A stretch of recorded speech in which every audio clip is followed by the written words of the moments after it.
Mua më emocionon gjithmonë fakti kur flas për histori të tilla dhe kur dëgjoj histori të tilla, sepse duhet të jesh një njeri me zemër shumë të madhe, të marrësh përsipër një përgjegjësi kaq shumë të lartë, nivele të tilla, saqë ndoshta ndonjëherë nuk është edhe për fëmijën tënd kaq në nivel përgjegjësie saq është kur e bër son. Ishte e lehtë për ty? Po ke shumë të drejtë, niveli i përgjegjësisë është shumë i madh. Dhe këtë gjë nuk e di kur ti fillon bërson. Pra në momentin e parë që ti mendon që unë dua të bëhem nën dhe normalisht unë kam qenë shumë e re në momentin që unë kam dashur të bëhem nën, po që jeta mori rrjedhën e saj edhe nuk është. Ti ke tentuar pra disa? Unë kam tentuar, unë jam lidhur me bashkëshortin tim që 20 vjeç.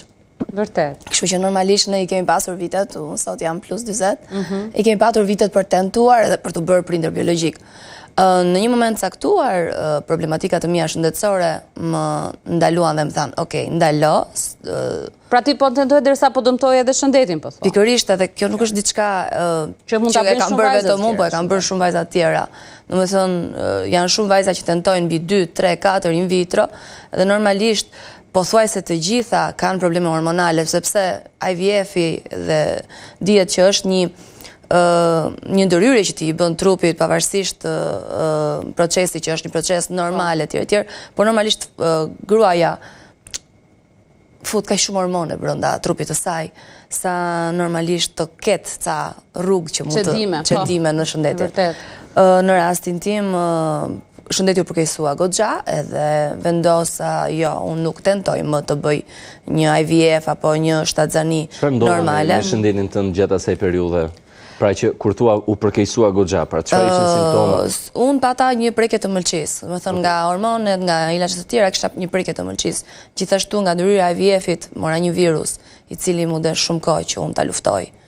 Edhe normalisht ka gjëra të tilla, ka rrisje të tilla. Patjetër. Ishte ai momenti, sidomos kur mora vesh që mora një virus nga kjo ndërhyrje, vendosa, okay, unë e ndaloj, do shoh jetën time, dua shumë të bëhem prind. A të dhimbte fakti? Patjetër. Po. Unë mendoj që të gjitha gratë që sot po kalojnë probleme me tentimin për të bërë nëna dhe janë në pritje të një shtatzanie të suksesshme, vuajnë çdo moment. Çdo tentativ për të ngelur shtatzan dhe mos ngelje shtatzani është një lloj si një humbje e një shtatzanie. A shkakton kjo tension në marrëdhënie? Pra, le të themi, e krijon një lloj situate të tensionuar mbase në marrëdhënien në çift? Patjetër, dhe jo vetëm për shkak të faktit që çdo muaj është një dështim i ri, pra çdo muaj që tenton të bëhesh prind është një dështim i ri, por për faktin që sidomos në rastet e IVF-it gruaja merr kaq shumë hormone sa niveli hormonal i saj është aq i lartë dhe do patjetër që ta kuptojnë, mirë po është e pamundur të kuptohet. Ajo ndjenja dhe e mos ngjeljes dot, mos dhënjes, sepse ndërkohë ju mund të keni tentuar diku te 10 vite? Po, ne kemi tentuar vetë si fillim.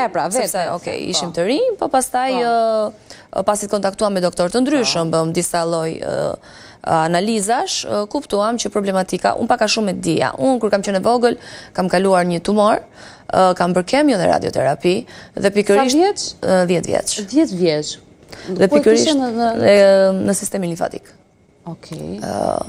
Ishte pikërisht kjo ndërhyrje radioterapie dhe kemioterapie e cila kishte dëmtuar sistemin e riprodhimit.